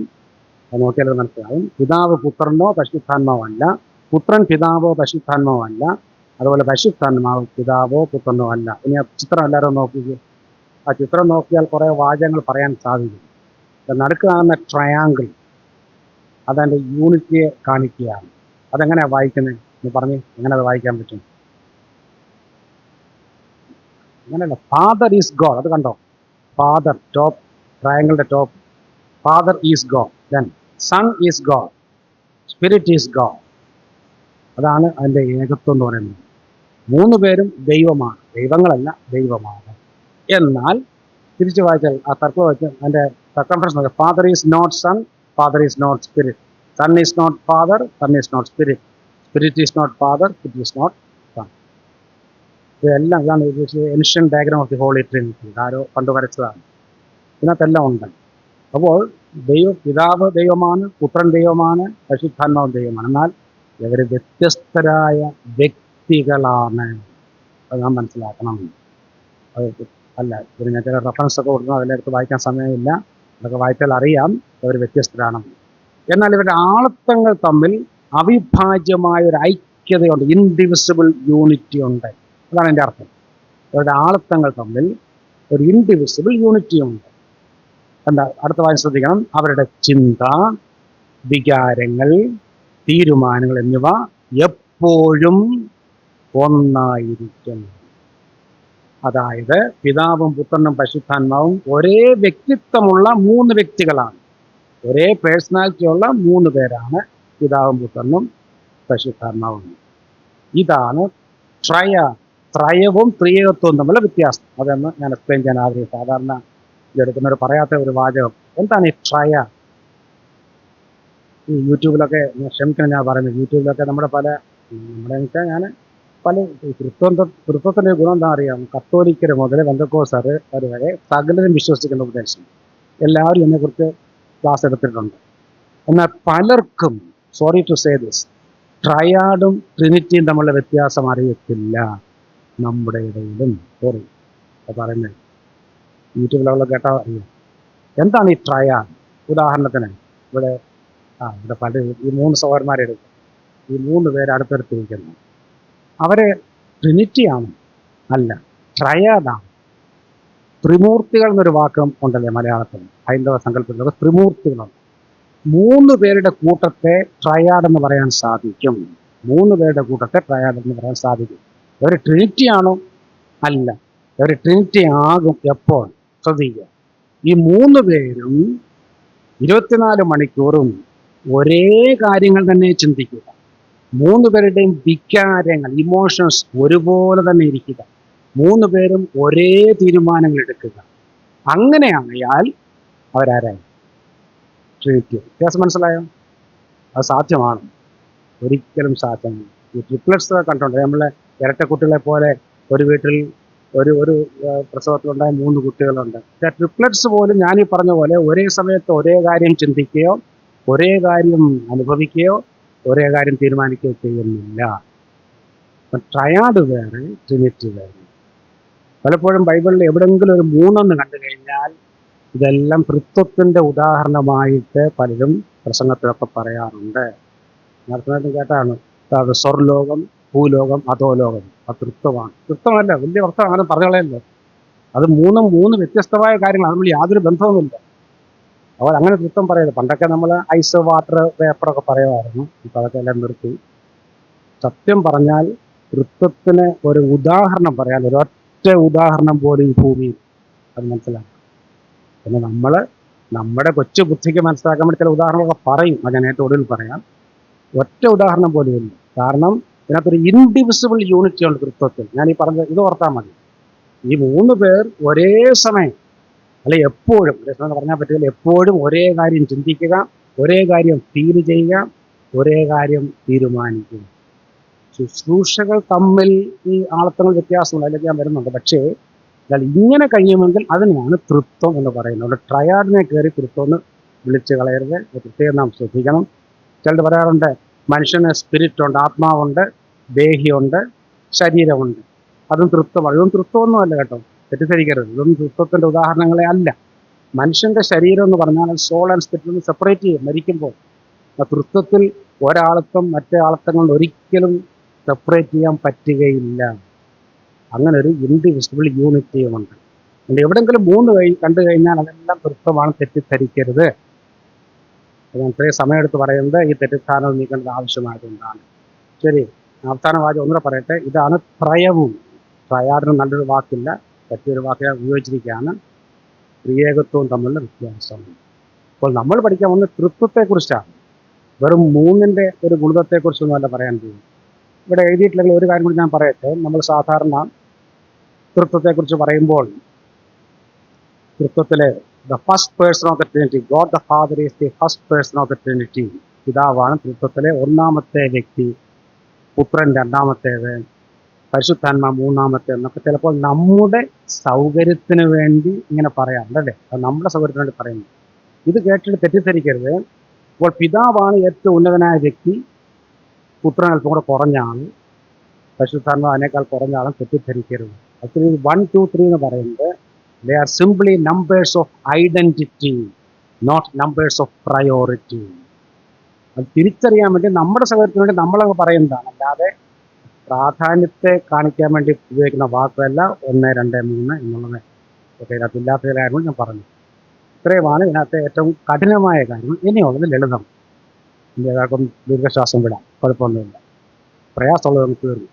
ഇനിയുള്ളത് സിമ്പിളാണ്. ഇത്രയും മനസ്സിലാക്കിയെങ്കിൽ ഇന്ന് തന്നെ പോയി ഒരു 3 പ്രാവശ്യമെങ്കിലും ഈ നോട്ട്സ് വായിക്കണം, ഇത്രയെങ്കിലും വായിക്കണം. വ്യക്തമായതുകൊണ്ടല്ല 3 പറഞ്ഞത്, ഞാൻ വെറുതെ പറഞ്ഞതേ ഉള്ളൂ. 3 വായില്ല, 5 വായിച്ചാലും സന്തോഷം. ഇത്രയും ഉള്ളൂ ഹാർഡായിട്ടുള്ളത്. ഇനിയുള്ളത് സിമ്പിളാണ്. അതുകൊണ്ട് തൃത്വമാർക്കും മനസ്സിലായില്ലെന്നും ആരും ഈ ക്ലാസ് കഴിയുമ്പോൾ പരാതി പറയരുത്. എന്തെങ്കിലും സംശയം ഉണ്ടെങ്കിൽ വ്യക്തിപരമായിട്ടും ചോദിക്കും. ഇനി അടുത്ത സമയമുണ്ടല്ലോ, അടുത്ത 1-2 പേരുടെ പെട്ടെന്ന് ഇനിയുള്ള പ്രശ്നമില്ല. ഇനി വിശദീകരണത്തിലേക്ക് നമ്മൾ പോകുകയാണ്. നിർവചനം കഴിഞ്ഞു, എന്തല്ല എന്നൊക്കെ ഞാൻ പറഞ്ഞു കഴിഞ്ഞു. ഈ വിശദീകരണം വെച്ചാൽ ബൈബിൾ എന്ത് പറയുന്നു അത് മാത്രമേ ഉള്ളൂ. ഇവിടെ വാക്യങ്ങളുടെ വിശദീകരണമാണ്. ത്രിയേകത്വത്തെ താഴെ പറയുന്ന നിലയിൽ 6 പ്രസ്താവനകളായി വിഭജിച്ച് പഠിക്കാൻ സാധിക്കും. ത്രിയേകത്വത്തെ സിംപ്ലിഫൈ ചെയ്യാം. ഈ 6 പ്രസ്താവനകൾ ഓർത്തിരുന്നാൽ ത്രിയേകത്വം മനസ്സിലാക്കും. ഈ പ്രസ്താവനകളെല്ലാം ദൈവവചനത്തിൽ പറഞ്ഞിട്ടുള്ള സത്യങ്ങളാണ്. ദൈവവചനത്തിൽ പറഞ്ഞിട്ടുള്ള ആശയങ്ങൾ നമ്മളൊന്ന് ക്രോഡീകരിച്ച് ഒന്ന് 1, 2, 3 എഴുതുന്നേ ഉള്ളൂ. ഈ സത്യങ്ങളെല്ലാം ഒരേ സമയം ശരിയാകണമെങ്കിൽ ദൈവം ത്രിയേകനായിരിക്കണം. പ്രസ്താവന വായിക്കുമ്പോൾ മനസ്സിലാകും. ഇതെല്ലാം ഒരേ സമയം ശരിയാകണമെങ്കിൽ one possibility, our God should be a triune God.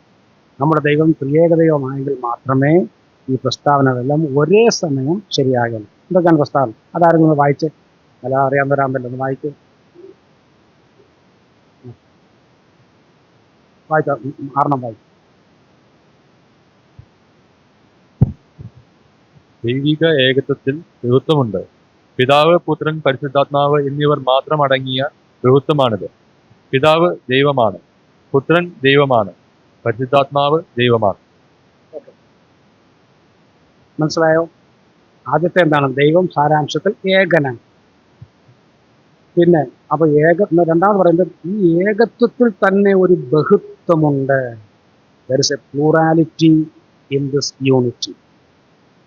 എന്നാൽ മൂന്നാമത്തെ വാചകം ശ്രദ്ധിക്കുക. ഈ ബഹുത്വം എന്ന് കേൾക്കുമ്പോൾ ചിലത് പറയാം, ബഹുത്വത്തിൽ നിങ്ങൾ വിശ്വസിക്കുന്നുണ്ടല്ലോ, അപ്പോൾ എന്തിനാണ് ഈ 3 പരിമിതപ്പെടുത്തുന്നത്? 30 ആയിക്കൂടെ, അല്ലെങ്കിൽ 300 ആയിക്കൂടെ, അല്ലെങ്കിൽ ഹൈന്ദവർ പറയുന്ന പോലെ 30 കോടി ആയിക്കൂടെ? ഇല്ല. അടുത്ത വാചകം ശ്രദ്ധിക്കുക. പിതാവ്, പുത്രൻ, പരിശുദ്ധാത്മാവ് എന്നിവർ മാത്രം അടങ്ങിയ ബഹുത്വമാണിത്. അങ്ങനെ ധാരാളം വാക്യങ്ങളുണ്ട്. ഈ ബഹുത്വം എന്ന് കേൾക്കുമ്പോൾ അനേകരുണ്ടെന്ന് ചിന്തിക്കരുത്. അനേകത്വമല്ല, ബഹുത്വം. അതിന് ലിമിറ്റ് ചെയ്തിട്ടുണ്ട്. അത് വേദവസ്തവം ലിമിറ്റ് ചെയ്യുന്നു. ഈ 3 പേരേ ഉള്ളൂ. അത് 2 ചുരുങ്ങുന്നുമില്ല, 4 വർദ്ധിക്കുന്നില്ല. അടുത്ത് പിതാവ് ദൈവമാണ്. ഇത് മനസ്സിലാക്കാൻ ബുദ്ധിമുട്ടില്ല, അതാരും ചോദ്യം ചെയ്യുകയില്ല. പുത്രൻ ദൈവമാണ്, നമ്മെ സംബന്ധിച്ച് ഒരു തർക്കമുള്ള വിഷയമല്ല. പരിശുദ്ധാത്മാവ് ദൈവമാണ്. ഇതെല്ലാം ബൈബിൾ പഠിപ്പിക്കും. ഇതെങ്ങനെയാണ് ഒരേ സമയം ഇതെല്ലാം കൂടെ ശരിയാകുന്നത്? ഒറ്റ ഉത്തരം: ദൈവം ത്രിയേകനായെങ്കിൽ മാത്രമേ ഈ 6 സത്യങ്ങളും ഒരേ സമയം ശരിയാകുള്ളൂ. ഓക്കെ, അപ്പോൾ ഇനി നമുക്ക് ചിന്തിക്കേണ്ടത് ഈ ഓരോന്ന് 1 by 1 ആയിട്ട് പോയാൽ മതി. എല്ലാ വാക്യങ്ങളും ഞാൻ എഴുതിയിട്ടില്ല, അതിൻ്റെ സമയവുമില്ല. ഞാൻ 5-6 വാക്യങ്ങൾ സാമ്പിൾ എഴുതിയിട്ടുണ്ട്, ചിലതൊക്കെ ബ്രാക്കറ്റിൽ പിന്നെ കൊടുത്തിട്ടുണ്ട്, നമ്മൾ പിന്നെ വായിച്ചാൽ മതി. ആദ്യത്തെ അങ്ങ് തീർക്കാം. ദൈവം സാരാംശത്തിൽ ഏകനാണ്. ദൈവം ഏകനാണെന്ന് ബൈബിളിൽ അനേക പ്രാവശ്യം പറഞ്ഞിട്ടുണ്ട്. അവയിൽ ചിലത് താഴെ കൊടുക്കുന്നു. ആവർത്തനം 6:4. അതാണ് ഏറ്റവും പ്രസിദ്ധമായ വാക്യം. ഇസ്രായേലേ കേൾക്ക, യഹോവ നമ്മുടെ ദൈവമാകുന്നു, യഹോവ ഏകൻ തന്നെ. ഇതാണ് യഹൂദന്മാരെ സംബന്ധിച്ച് ഏറ്റവും പ്രധാനപ്പെട്ട വാക്യം. താഴെ എഴുതിയിട്ടുണ്ട്. ആവർത്തനം 6:4 മുതൽ 9 വരെയുള്ള വേദഭാഗത്തെ ക്ഷേമ എന്നാണ് യഹൂദന്മാർ വിളിക്കുന്നത്. ക്ഷേമ പാസേജ്. ക്ഷേമ എന്ന എബ്രായ പദത്തിൻ്റെ അർത്ഥം കേൾക്ക എന്നാണ്. ഈ വാക്യം തുടങ്ങുന്നത് അങ്ങനെയാണ്. മലയാളത്തിൽ ഇസ്രായേലേ കേൾക്ക. എബ്രായ ഭാഷയിൽ കേൾക്ക എന്ന വാക്കാണ് ആദ്യം വരുന്നത്, ക്ഷേമ. അതുകൊണ്ടാണ് ഈ പാസേജിനെ മൊത്തമായിട്ട് അവർ ക്ഷേമ പാസേജ് എന്ന് വിളിക്കുന്നത്. ഇവിടെ വ്യക്തമായിട്ട് പറയുന്നുണ്ട്, യഹോവ നമ്മുടെ ദൈവമാകുന്നു, തീർന്നില്ല, യഹോവ ഏകൻ തന്നെ. സിമ്പിളാണ്, ഞാൻ വിശദീകരിക്കേണ്ട ആവശ്യമില്ല. അടുത്ത ആവർത്തനം 4:35. യഹോവ തന്നെ ദൈവം. കുറച്ചും കൂടെ സ്ട്രെസ് ചെയ്ത് പറയുകയാണ്. യഹോവ തന്നെ ദൈവം, തീർന്നില്ല, അവനല്ലാതെ മറ്റൊരുത്തനുമില്ല എന്ന് നീ അറിയാൻ. യഹോവ തന്നെ ദൈവം. അത് അതിന് ഊന്നൽ പോരാൻ തോന്നിയിട്ടായിരിക്കാം മോശത്തിൽ കൂടെ പറയുകയാണ്, അവനല്ലാതെ വേറെ ഒരുത്തനുമില്ല. Is the only God, the unique God എന്നാണ് പറയുന്നത്. അടുത്ത പേജ് യെശയ്യാവ് 46:9. പണ്ടുള്ള പൂർവ്വകാര്യങ്ങളെ ഓർത്തുകൊള്ളുകയും, ഞാനല്ലാതെ വേറൊരു ദൈവവുമില്ല. That shows his uniqueness. ഞാനല്ലാതെ വേറെ ഒരു ദൈവവും. ദൈവം തന്നെ പറയുകയാണ് യെശയ്യാവിൽ കൂടി, ഞാൻ തന്നെ ദൈവം, എന്നെ പോലെ ഒരുത്തനുമില്ല. I am so unique. ഞാൻ അതുല്യനാണ്, എന്നെ പോലെ ഒരുത്തനുമില്ല. 3 കാര്യങ്ങൾ, അത് സ്ട്രെസ് ചെയ്യാൻ വേണ്ടി 3 പ്രാവശ്യം പറഞ്ഞിരിക്കുക. ഞാനല്ലാതെ വേറൊരു ദൈവമില്ല, ഞാൻ തന്നെ ദൈവം, എന്നെ പോലെ ഒരുത്തനുമില്ല. ഇനി ഉണ്ട് വാക്യങ്ങൾ. പുതിയ നിയമത്തിലേക്ക് വരാം. യോഹന്നാൻ 17:3 നമ്മുടെ കർത്താവായ യേശു ക്രിസ്തുവിൻ്റെ മഹാപുരോഹിത പ്രാർത്ഥനയാണ്. ഏകസത്യ ദൈവമായ നിന്നെയും നീ അയച്ചിരിക്കുന്ന യേശു ക്രിസ്തുവിനെയും അറിയുന്നത് തന്നെ നിത്യജീവനാകുന്നു. കർത്താവ് തന്നെ പറഞ്ഞു, ദൈവം ഏകനാണ്. പക്ഷേ അത് പറയുമ്പോൾ ഒരു കാര്യത്തിൽ കർത്താവ് ചേർത്തു. എന്താണ്? നീ അയച്ചിരിക്കുന്ന യേശു ക്രിസ്തുവിനെയും അറിയുന്നത് തന്നെ നിത്യജീവനാകുന്നു. ഇവിടെ നമ്മുടെ ഉദ്ദേശം എന്ന് പറയുന്നത് ദൈവം ഏകനാണെന്ന് തെളിയിക്കും. പക്ഷെ അത് പറയുമ്പോൾ തന്നെ കർത്താവ് ഒരു കാര്യം കൂടെ പറഞ്ഞു, ആ പിതാവിന് തുല്യനായ ഒരു വ്യക്തിയാണ് താൻ എന്നുള്ളത് ഇൻഡയറക്റ്റായിട്ട് പറയുന്നുണ്ട്. അതും കൂടെ അറിഞ്ഞെങ്കിലേ നിത്യജീവൻ കിട്ടുകയുള്ളൂ. പിന്നെ അത് ചിന്തിക്കാം. 1 Corinthians 8:6. പിതാവായ ഏക ദൈവമേ നമുക്കുള്ളൂ, അവൻ സകലത്തിനും കാരണഭൂതനും നാം അവനായി ജീവിക്കേണ്ടതും ആകുന്നു. പിന്നെ 2-ാം ഭാഗത്ത് എന്താ പറയുന്നത്? യേശുക്രിസ്തു എന്ന ഏക കർത്താവും നമുക്കുണ്ട്. ആ ബഹുത്വത്തിലേക്ക് വരികയാണ്. ഇപ്പോൾ നമ്മളിത് കോട്ട് ചെയ്യുന്നത് ഏകത്വം തെളിയിക്കാനാണ്. അടുത്ത സെക്ഷൻ വരുമ്പോൾ ബഹുത്വം വരുമ്പോൾ ഈ വാക്യം പിന്നെയും വരും. അപ്പോൾ ഞാൻ പറയാം ഈ രണ്ടാമത്തെ അർത്ഥം. യേശുക്രിസ്തു ഏക കർത്താവും നമുക്കുണ്ട്. അവൻ മുഖാന്തരം സകലവും അവൻ മുഖാന്തരം നാമും ആകുന്നു. ആറാമത്തെ വാക്യം 1 Timotheus 2 ദൈവം ഒരുവനല്ലോ, ദൈവത്തിനും മനുഷ്യർക്കും മധ്യസ്ഥനും ഒരുവൻ. ഇപ്പോൾ ശ്രദ്ധിക്കേണ്ടത്, ഈ ഏകത്വം പറയുമ്പോൾ തന്നെ അതോട് ചേർത്ത് ആ ബഹുത്വവും സൂചിപ്പിക്കുന്നുണ്ട്, അല്ലെങ്കിൽ യേശുക്രിസ്തു ദൈവത്തെ സൂചിപ്പിക്കുന്നുണ്ട്. ഈ വാക്കിന് അർത്ഥം ദൈവം ഒരുവനല്ലോ, ദൈവത്തിനും മനുഷ്യർക്കും മധ്യസ്ഥനും ഒരുവൻ. വാക്യം തുറന്നു പോരുകയാണ്. ആരാണ്? എല്ലാവർക്കും വേണ്ടി മറുപടിയായി കൊടുത്ത കർത്താവായ യേശുക്രിസ്തു തന്നെ. എങ്ങനെയാണ് യേശുക്രിസ്തു മധ്യസ്ഥനായത്? ഞായറാഴ്ച ചിന്തിക്കുന്ന വിഷയം ഞാൻ പെട്ടെന്ന് പറയുകയാണ്. കർത്താവ് മാത്രമാണ് is the only person qualified to be a mediator. എങ്ങനെയാണെന്ന് അറിയാമോ? എന്താണ് പ്രശ്നം? മനുഷ്യനും ദൈവവും തമ്മിൽ പ്രശ്നമുണ്ട്. ഇതാണ് യോബ് വന്ന് ചോദിച്ചു, ഞങ്ങളെ തമ്മിൽ പറഞ്ഞു നിർത്തേണ്ടതിന് ഞങ്ങളുടെ ഒരു മധ്യസ്ഥനും ഇല്ലല്ലോ. എന്താണ് യോബ് പറയുന്ന അർത്ഥം അറിയാമോ? രണ്ട് മനുഷ്യർ തമ്മിൽ പ്രശ്നമുണ്ടായാൽ മൂന്നാമതൊരു മനുഷ്യനെ മധ്യസ്ഥന്. പ്രശ്നം ആരും തമ്മിലാണ്, രണ്ട് മനുഷ്യർ. കാരണം മധ്യസ്ഥൻ എപ്പോഴും രണ്ട് കൂട്ടരെ ഒരുപോലെ പ്രതിനിധീകരിക്കണം. രണ്ട് കൂട്ടരെയും തുല്യമായി പ്രതിനിധീകരിക്കുന്ന നിഷ്പക്ഷനായ വ്യക്തിക്ക് മധ്യസ്ഥനാകാൻ പറ്റുകയില്ല. ഇവിടെ പ്രശ്നം എന്താണ്? പാപം ചെയ്തതുകൂടി മനുഷ്യരും ദൈവം തമ്മിലായി പ്രശ്നം. ആർക്ക് മധ്യസ്ഥനാകാൻ പറ്റും? ഒരേ സമയം ദൈവവും മനുഷ്യനുമായ വ്യക്തിക്ക് മാത്രമേ മധ്യസ്ഥനാകാൻ പറ്റത്തുള്ളൂ. രണ്ട് കൂട്ടരെയും പ്രതിനിധീകരിക്കണം. അങ്ങനെ ആരെങ്കിലും ഉണ്ടോ? ഉണ്ട്. ഒരേ ഒരു വ്യക്തിയാണ് നമ്മുടെ കർത്താവായ യേശുക്രിസ്തു. അതുകൊണ്ടാണ് ദൈവം മനുഷ്യനാകേണ്ടതായിട്ട് വന്നത്. ചിലപ്പോൾ ചില പറയാറില്ല, ദൈവം ഇത്രയും കഷ്ടപ്പെടേണ്ട ആവശ്യം ഉണ്ടായിരുന്നു. സ്വർഗ്ഗത്തിരുന്ന് ഒരു ഡിഗ്രി അല്ലേ, ഒരു കൽപ്പന, എല്ലാ പാപികളെയും ഞാൻ രക്ഷിച്ചിരിക്കുന്നു, അങ്ങനെ ചെയ്തുകൂടായിരുന്നു എന്നൊക്കെ നമ്മുടെ കൊച്ചു ബുദ്ധിയിൽ നമ്മൾ ചിന്തിക്കുന്നു.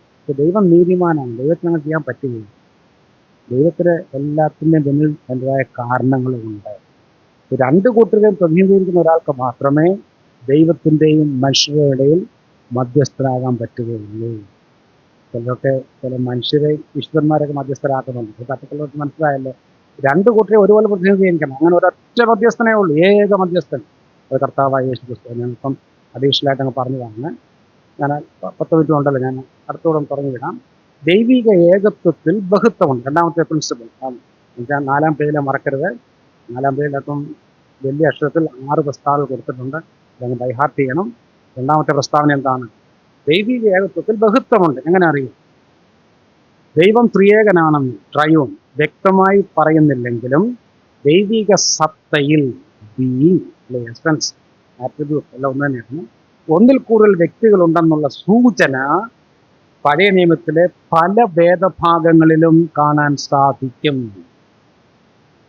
ചില പറയാറുണ്ട് ഈ ക്രിസ്തു എന്ന് പറയുന്നത് പുതിയ നിയമത്തിലെ ആശയം. അങ്ങനല്ല, പഴയ നിയമത്തിലുണ്ട്, പക്ഷെ പുതിയ നിയമത്തിലാണ് കുറച്ചുകൂടി വ്യക്തമാക്കിയത്. പഴയ നിയമത്തിൽ പലതും സൂചന മാത്രമേ ഉള്ളൂ. ആരംഭത്തിൽ യേശാപ്രധാനം വരുമ്പോഴത്തേക്ക് കുറച്ചുകൂടെ വ്യക്തമാകുന്നുണ്ട്. എങ്ങനെയാണ്? ഏതാണ് ട്രിനിറ്റിയെക്കുറിച്ച്, തൃത്വത്തെക്കുറിച്ച് പറഞ്ഞ ആദ്യത്തെ വാക്യം? സാധാരണ എല്ലാവരും പറയും 31:26 തെറ്റാണ്. അതല്ല, 31:1 തന്നെ. നമ്മുടെ തർജ്ജമ വായിക്കപ്പെട്ടത് മനസ്സിലാകത്തില്ല. ഞാൻ വിശദീകരിച്ചിട്ടുണ്ട്. ആദിയിൽ ദൈവം ആകാശവും ഭൂമിയും സൃഷ്ടിച്ചു. ഇതിനകത്ത് ഇവിടെ തൃത്വം വരുന്നത് എന്ന് ആൾക്കാർ ചോദിക്കും. തൃത്വം വരുന്നത് ഇത് എബ്രായ ഭാഷയിലാണ് മോശ എഴുതുന്നത്. അതിൻ്റെ ആ ഗ്രാമർ നോക്കുമ്പോൾ നമുക്കറിയാം, ഇതിനകത്ത് തന്നെ തൃത്വം 1-ാമത്തെ വാക്യത്തിൽ തന്നെ ത്രിയേകനായ ദൈവം തൃത്വം മറച്ചു വെച്ചിട്ടുണ്ട്, എഴുതിയിട്ടുണ്ട്. ഈ വാക്യത്തിൽ ദൈവം എന്നതിന് ഉപയോഗിച്ചിരിക്കുന്ന എബ്രായ പദമായ എലോഹീം ബഹുവചനമാണ്. ദൈവത്തിൽ ഉപയോഗിച്ചിരിക്കുന്ന, ബൈബിളിൽ ഉപയോഗിച്ചിരിക്കുന്ന പദം എലോഹി എന്ന പദം. അത് 2700 പ്രാവശ്യം വരുന്നുണ്ട്. അതെല്ലാം ബഹുവചനമാണ്. അന്യദൈവങ്ങളെ വിശേഷിപ്പിക്കാനും ചിലപ്പോൾ അത് ഉപയോഗിച്ചിട്ടുണ്ട്. ദൈവങ്ങൾ എന്ന് വേണമെങ്കിൽ തർജ്ജമ ചെയ്യാം. എന്നാൽ പുതിയ സൃഷ്ടിച്ചു എന്നതിന് ഉപയോഗിച്ചിരിക്കുന്ന പദമായ ബാറ, ബർഷിത് ബാറ എലോഹീം എന്നാണ് ബൈബിളിലെ 1-ാമത്തെ വാക്യം. എലോഹീം എന്നുള്ളത് ബഹുവചനമാണ്, ബാറ ഏകവചനമാണ്. ഇതിനകത്ത് എന്തെങ്കിലും പൊരുത്തക്കേടുണ്ടോ? സബ്ജക്റ്റ് പ്ലൂറലാകുമ്പോൾ സ്വാഭാവികമായിട്ട് ആ വെർബും പ്ലൂറലാകണ്ടായി. നമ്മളെല്ലാ ഭാഷയിലും അതിൻ്റെ ഗ്രാമർ. പക്ഷെ 1-ാം വാക്യം തന്നെ മാനുഷിക കാഴ്ചപ്പാട് ചിന്തിച്ചാൽ ഗ്രാമർ തെറ്റിച്ചാണ് എഴുതിയിരിക്കുന്നത്. എന്തിനാണ് അങ്ങനെ എഴുതിയത്? മോശയ്ക്ക് ഗ്രാമർ അറിയാത്തതുകൊണ്ടില്ല. മോശയോട് അവനെ പറഞ്ഞില്ല. മോശയോട് പറഞ്ഞത് മോശ ഇതാണ് ബൈബിൾ ദൈവവചനമാണെന്നുള്ള തെളിവും കൂടെ. മോശയുടെ യുക്തി അനുസരിച്ച് എഴുതിയിരുന്നെങ്കിൽ നമ്മളെ ആരെങ്കിലും ഏൽപ്പിച്ചിരുന്നു നമ്മളിങ്ങനെ എഴുതും. നമ്മൾ ഗ്രാമറും സ്ട്രക്ചറൊക്കെ നോക്കിയല്ലേ വളരെ കൃത്യമായിട്ട് പെർഫെക്റ്റ് ആയിട്ട് എഴുതുന്നത്. ഇതിങ്ങനെ എഴുതാൻ ദൈവം പറഞ്ഞു. എന്തിനാണ് എഴുതിയത്? വ്യാകരണ നിയമം അനുസരിച്ച്, അടുത്ത ഭാഗം, വ്യാകരണ നിയമം അനുസരിച്ച് തെറ്റാണ്. ഏത്? എലോഹിം പ്ലൂറലാകുമ്പോൾ, ബഹുവചനമാകുമ്പോൾ വാറാൻ എന്നുള്ളത് സിംഗുലർ യൂസേജ് പാടില്ല. ഇത് തെറ്റാണ്. ദൈവിക ആളത്വത്തിലെ ബഹുത്വവും സാരാംശത്തിലെ ഏകത്വവും സൂചിപ്പിക്കാനാണ് പരിശുദ്ധാത്മാവ് ഇങ്ങനെ ഒരു പ്രയോഗം നടത്തിയിരിക്കുന്നത്. പരിശുദ്ധാത്മാവ് പറഞ്ഞു, മോശ എഴുതി. അതാണ് ഇൻസ്പിറേഷൻ, ദൈവത്തിൻ്റെ പരിശുദ്ധാത്മാവിൻ്റെ ദൈവനിശ്വസ്തത എന്ന് പറയുന്നത്. ഞാൻ അല്പം കൂടെ പറയാം. വാസ്തവത്തിൽ അപ്പോൾ ചിലർ പറയും എലോഹി ഒരു വാക്കേ ഉള്ളൂ. അല്ല, ഇതിനൊരു ഏകവചനമുണ്ട്. ഏതാണ്? ഏൽ എന്ന് കേട്ടിട്ടുണ്ട്. ഏൽ ഷദായി, ഏൽ ഏലിയോൻ. ഏൽ ഒരു വാക്ക് എബ്രായ ഭാഷയിലുണ്ട്. അത് ഏകവചനമാണ്. വാസ്തവത്തിൽ എബ്രായ ഭാഷയിൽ ഏകവചനം ബഹുവചനമല്ല, ദ്വിവചനവുമുണ്ട്. ഡ്യുവൽ ടെൻസ് എന്ന് പറഞ്ഞാൽ ഏൽ, എലാഹ്, എലോഹി, ഇങ്ങനെ 3 വാക്കുകളുണ്ട്. ഈ 3 വാക്കുകൾ ഈ എബ്രായ ഭാഷയിൽ ഉള്ളപ്പോൾ ദൈവം ഏകനാണെന്ന് ഊന്നൽ കൊടുത്ത് പറയുന്ന പഴയ നിയമം എന്തിനാണ് ഈ എലോഹിം എന്ന വാക്ക് തന്നെ ഉപയോഗിച്ചത്? ഏൽ എന്ന് ഉപയോഗിച്ചാൽ പോരെ, അല്ലെങ്കിൽ എല്ലാഹ് എന്ന് ഉപയോഗിച്ചാൽ പോരെ. അതൊന്നും ഉപയോഗിച്ചില്ല. എലോഹീം എന്ന് തന്നെ ഉപയോഗിച്ചു. എല്ലാഹ് എന്ന് ഉപയോഗിച്ച പ്രശ്നം ഉണ്ടായിരുന്നെങ്കിൽ ആ ബഹുത്വത്തിൽ 2 പേരുള്ളതെന്ന് പറഞ്ഞു. നമ്മുടെ ദൈവം ബുദ്ധിമാനാണ്, എന്നേക്കാൾ ബുദ്ധിമാനല്ലേ. അതുകൊണ്ട് എലോഹിം തന്നെ ഉപയോഗിച്ചു. അതാണ് ത്രൂ ഔട്ടായിട്ട് ഉപയോഗിച്ചത്. എന്തിനാ ഉപയോഗിച്ചത്? ഏകത്വത്തിൽ ബഹുത്വം എന്നുള്ളത് സൂചിപ്പിക്കാറുണ്ട്. സമയം സൂചിപ്പിക്കണം. ഞാൻ അടുത്തപ്പോൾ എടുത്താൽ 5 മിനിറ്റ് തീരത്തില്ല. തൽക്കാലം നിർത്തുകയാണ്. നേരം ക്ലാസ്സുകൾ അറ്റൻഡ് ചെയ്തു. നിങ്ങൾ എല്ലാവരും ഉറങ്ങാതെ ശ്രദ്ധിച്ചിരുന്നു. ആരും പ്രതീക്ഷിക്കുന്ന പോലെ ഇത് അത്ര വിഷമമുള്ള വിഷയമൊന്നുമല്ല. അല്പം ഒരു മനസ്സ് വെക്കണമെന്നുള്ളത്. മനസ്സുണ്ടെങ്കിൽ മാർഗവുമുണ്ട്. ഇത് വളരെ ഇൻട്രസ്റ്റിംഗ് ആയിട്ടൊരു വിഷയമാണ്. മുന്നോട്ട് പോകുമ്പോൾ നിങ്ങൾ അനേക പ്രയോഗങ്ങളുണ്ട്. ഇതൊക്കെ ഞാൻ ഓരോന്ന് ചൂണ്ടിക്കാണിക്കും. അപ്പോൾ ഇത് മനസ്സിലാക്കിയാൽ നമുക്ക് നമ്മുടെ ദൈവത്തെക്കുറിച്ച് നമുക്ക് തന്നെ ദൈവത്തോട് സ്നേഹവും ആരാധനയും വർദ്ധിക്കും. ആരെങ്കിലും നിങ്ങളുടെ ദൈവം ത്രിയേകനാണെന്ന് ചോദിച്ചാൽ ആ ചോദ്യം കേട്ട് പേടിക്കേണ്ട ആവശ്യമൊന്നുമില്ല. എല്ലാം വളരെ വ്യക്തമായിട്ട് ബൈബിളിൽ പറഞ്ഞിട്ടുണ്ട്. നമ്മളൊന്നും അനുസരിച്ച് പഠിക്കണം എന്ന് മാത്രമേ ഉള്ളൂ.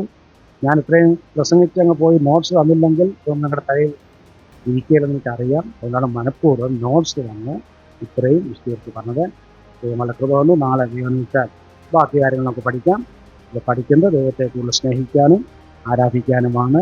അതിന് ദൈവം സഹായിക്കട്ടെ എന്ന് പ്രാർത്ഥിച്ചുകൊണ്ടും ഇത്രയും നേരം എന്നെ ശ്രദ്ധിച്ച എല്ലാവരോടും നന്ദി പറഞ്ഞുകൊണ്ടും ഞാൻ എൻ്റെ വാക്കുകളെ ഉപസ്മരിക്കുന്നു. ദൈവനാമം ഇന്ന് വന്നിരിക്കും വാഴ്ത്തപ്പെടുമാറാകട്ടെ. ആമേൻ.